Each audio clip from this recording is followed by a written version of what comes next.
নমস্কার, আমি তসমিনা। নমস্কার, তসমিনার সঙ্গে আমি মধুবন্তী। শুরু করছি বিয়ন্ড পলিটিক্স। কাল রাতে আমার একটুও ঘুম হয়নি। কেন রে, কি আবার আগরুম বাগরুম ভাবছিলি? কিচ্ছু ভাবিনি, তবে খুব মাথা ব্যথা করছিল আর গরম লাগছিল। খুব বাজে ওয়েদারটা সত্যিই খুব বাজে। তবে সব দোষ কার জানিস? কার গো? গ্লোবাল ওয়ার্মিং এর? না, জওহরলাল নেহরু আর ইন্দিরা গান্ধীর। সে কি? ওনারা আবার কি করলেন? সব দোষ ওদের। ওরাই এই জমানার নন্দ ঘোষ। কি যে বলছো, কিছুই বুঝছি না। নিশ্চয়ই কোনো খবর দেবে।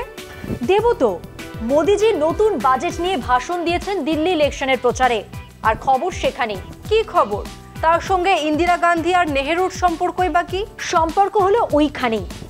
সব এই দুজনেরই দোষ, আর ওদের দোষেই মোদিজি অঙ্ক ভুলে গেছেন, এমনকি মিথ্যে কথাও বলতে শুরু করেছেন। মানে হেয়ালি করো না। হেয়ালি করছি না রে, তুই নিজেই দেখে নে। নরেন্দ্র মোদী আবারও ইতিহাস বিকৃতির খেলায় মেতেছেন। এবারের লক্ষ্য জওহরলাল নেহরু এবং ইন্দিরা গান্ধী। বাজেট নিয়ে দিল্লির জনসভায় দাঁড়িয়ে মোদী দাবি করেছেন, নেহরু ও ইন্দিরার আমলে 12 লাখ টাকা আয় করলে বিশাল পরিমাণ কর দিতে হতো, আর এখন বিজেপির আমলে এই আয়ে কোনো কর দিতে হবে না। কথাটা শুনতে বেশ চটকদার, কিন্তু বাস্তবতা কি? মোদীর বক্তব্য আসলে বিভ্রান্তিমূলক এবং অর্থনৈতিক বাস্তবতার পরিপন্থী। 1947 সালে স্বাধীনতার সময় 1 মার্কিন ডলার মানে ছিল 3 টাকা 30 পয়সা। 1984 সালে ইন্দিরা গান্ধীর মৃত্যুর সময় 1 মার্কিন ডলার ছিল প্রায় 12 টাকা। এখন 2025 সালে এসে 1 মার্কিন ডলার 88 টাকার কাছাকাছি। তাহলে মোদী কিভাবে 1970 বা 1980 দশকের 12 লাখ টাকাকে 2025 সালের 12 লাখ টাকার সমান বলে চালিয়ে দিচ্ছেন? এটা কি মূর্খতা নাকি ইচ্ছাকৃত মিথ্যাচার? নেহেরু বা ইন্দিরার আমলে 12 লাখ টাকার ক্রয় ক্ষমতা আজকের মূল্যে কয়েক কোটি টাকার সমান।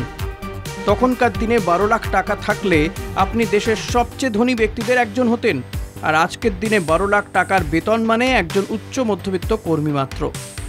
মোদী এটাকে ইচ্ছাকৃতভাবে গুলিয়ে দিয়ে বিভ্রান্তি ছড়াচ্ছেন। এই প্রথমবার নয়, মোদী এর আগেও ইতিহাসকে বিকৃত করেছেন নিজের সুবিধের জন্য।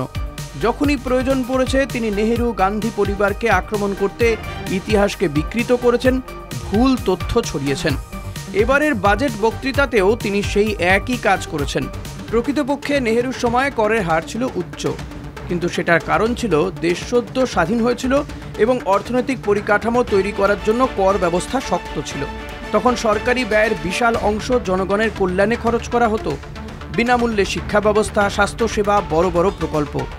অথচ আজ মোদীর শাসনে কর ছাড়ের নামে শুধুমাত্র ধনীদের উপকৃত করা হচ্ছে। সাধারণ মানুষ মূল্যস্ফীতির চাপে পিষ্ট হচ্ছে। মোদী সরকারের নীতিগুলো সবই কর্পোরেট স্বার্থ রক্ষার জন্য। যখন ধনীদের জন্য কর ছাড় দেওয়া হয় তখন সেটা হয় উদ্যোগ বান্ধব, কিন্তু যখন সাধারণ মানুষের উপর জিএসটি চাপিয়ে দেওয়া হয় তখন সেটা দেশ গঠনের জন্য প্রয়োজনীয় বলে ব্যাখ্যা দেওয়া হয়। নেহেরু বা ইন্দিরার আমলে যে 12 লাখ টাকার কর দিতে লাগতো তা বর্তমানে 2 থেকে 3 কোটি টাকার করের সমান। মোদী যদি সত্যি সাহসী হন তাহলে তিনি বলুন আজকের দিনে 3 কোটি টাকা আয়ের ওপর কত কর দিতে হচ্ছে। তারপরই বোঝা যাবে তিনি কতটা সত্য বলছেন আর কতটা মিথ্যে। কিন্তু তিনি তা বলবেন না, কারণ এতে তার মিথ্যের কারখানা ভেঙে যাবে। আসলে ডোনাল্ড ট্রাম্পের ভয়ে হার্লে ডেভিডসনের ওপর শুল্ক অনেকটাই কমিয়েছে মোদী সরকার। কারণ ট্রাম্প সরাসরি ভারতের ওপর 100% ট্যারিফ বসানোর হুমকি দিয়েছিলেন হার্লে ডেভিডসনের ওপর অত্যাধিক শুল্ক চাপানোর অভিযোগে। মার্কিন কোম্পানিকে ট্রাম্পের ভয়ে অত্যাধিক ছাড় দিতে হয়েছে। সেই ঘটনা লুকোতেই কি তবে নেহেরু ইন্দিরাকে নিয়ে মিথ্যে প্রচার? কিন্তু বারবার এই 12 লাখ বলে চিৎকার করছেন কেন? কারণ ওই 12 লক্ষেই লুকিয়ে আছে অপপ্রচারের বীজ। আবারও অপপ্রচার? এবারে নতুন কি? এই 12 লক্ষ টাকা কজন নিম্নবিত্ত বা মধ্যবিত্ত রোজগার করেন বলতো? তা জানি না, তবে মাসে 1 লক্ষ টাকাই বা কতজন রোজগার করেন? এক্স্যাক্টলি, করে না। অধিকাংশ মধ্যবিত্ত, নিম্ন মধ্যবিত্ত আর নিম্নবিত্তই করে না।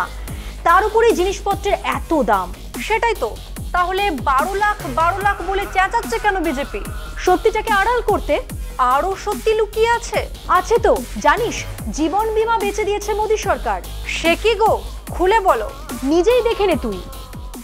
নরেন্দ্র মোদী এবং নির্মলা সীতারামন আবারও বাজেটকে মধ্যবিত্ত বান্ধব বলে বিক্রি করতে ব্যস্ত, কিন্তু আসল সত্য কি?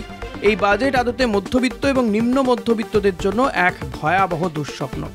একদিকে সরকার সঞ্চয় ও বিনিয়োগের মিথ্যে স্বপ্ন দেখাচ্ছে, অন্যদিকে স্বাস্থ্যসেবা ও বিমা ক্ষেত্রে 100% বেসরকারীকরণের মাধ্যমে সাধারণ মানুষকে নিঃস্ব করে দেওয়ার চক্রান্ত করছে। এই বাজেটে বিমা ক্ষেত্রে 100% বেসরকারীকরণ ও বিদেশি বিনিয়োগের অনুমোদন দেওয়া হয়েছে, যা সাধারণ মানুষের জন্য ভয়ঙ্কর বিপদ।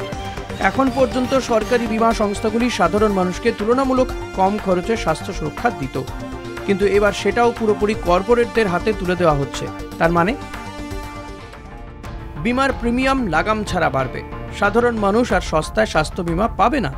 কর্পোরেট মুনাফার স্বার্থে ক্লেম মঞ্জুর হওয়া কঠিন হয়ে যাবে, স্বাস্থ্যসেবা আরও ব্যয়বহুল হবে, ফলে নিম্নবিত্তদের জন্য এটি কার্যত অসম্ভব হয়ে উঠবে।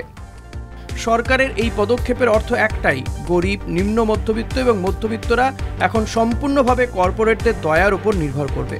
আর মোদী সরকার তার প্রিয় কর্পোরেট বন্ধুদের লাভ করিয়ে দিতে দেশবাসীর স্বাস্থ্যকে বাজি রেখে দিয়েছে। প্রধানমন্ত্রী মোদী বাজেটকে জনগণের বাজেট বলেছেন, কিন্তু বাস্তবে এটি মধ্যবিত্ত ও নিম্নবিত্তের শোষণের বাজেট। গত 10 বছরে মেকিং ইন্ডিয়া থেকে স্টার্ট আপ ইন্ডিয়া সবই ছিল ফাঁপা প্রতিশ্রুতি। বেকারত্ব এখনও সর্বোচ্চ পর্যায়ে। এই বাজেটের মূল উদ্দেশ্য সাধারণ মানুষকে ধোঁকা দেওয়া আর কর্পোরেটদের সুবিধে পাইয়ে দেওয়া। বিমা থেকে পরমাণু ক্ষেত্র সব জায়গায় বেসরকারীকরণের মাধ্যমে কর্পোরেটদের হাতে দেশের ভবিষ্যৎ তুলে দেওয়া হচ্ছে। প্রধানমন্ত্রী 50টি পর্যটন স্টেশনে হোটেল নির্মাণের কথা বলেছেন, কিন্তু সেগুলো চালাবেন কারা? আম্বানি, আদানিরা? তাহলে লাভ কাদের? মোদী সরকারের বাজেট বাস্তবে একটি গিমিক বাজেট, যা শুধু মিডিয়া শিরোনাম তৈরি করবে, কিন্তু সাধারণ মানুষের জন্য কিছুই দেবে না। বিমা ক্ষেত্রে 100% বেসরকারীকরণ মোদী সরকারের সবচেয়ে বিপজ্জনক সিদ্ধান্তগুলোর একটি, যা লাখো মানুষকে স্বাস্থ্যসেবার বাইরে ঠেলে দেবে। এখন প্রশ্ন একটাই, ভারতের সাধারণ মানুষ আর কতদিন মোদীর এই প্রতারণার ফাঁদে পা দেবে? এ তো শাক দিয়ে মাছ ঢাকা গো। না রে, শাক দিয়ে মাছের আঁশ ঢাকা। মানে মাছ অনেক বড় ব্যাপার, এখানে গোটাটাই শুধু আঁশ, প্রতিশ্রুতির খেলা। আসলে এই বাজেট ছিল বিহার ইলেকশনের মাস্টার প্ল্যান। Master plan? তা কিভাবে? জানিসই তো বিহারে ভোট আসছে, তাই ঢেলে ঢেলে বিহার উপহার পেয়েছে। ট্রাম্পের ভয় মাথা নত করেছে, তাই 12 লাখ বলে চিৎকার করছে। সবটাই সত্যি থেকে মুখ ঘোরানোর একটা খেলা। ঢালাও বাজেট বলে ঢালাও মিথ্যাচার? একদম ঠিক ধরেছিস। ঝুট বলে আর ভোট भी आए, जिंदगी मजे में। এটা ভালো বলেছো। সে না হয় হলো, আজ শেষ করবি না? হ্যাঁ, তাই করি। বিয়ন্ড পলিটিক্স আজ এই পর্যন্তই। আপনারা দেখতে থাকুন কলকাতা টিভি, রাত দিন 7 দিন।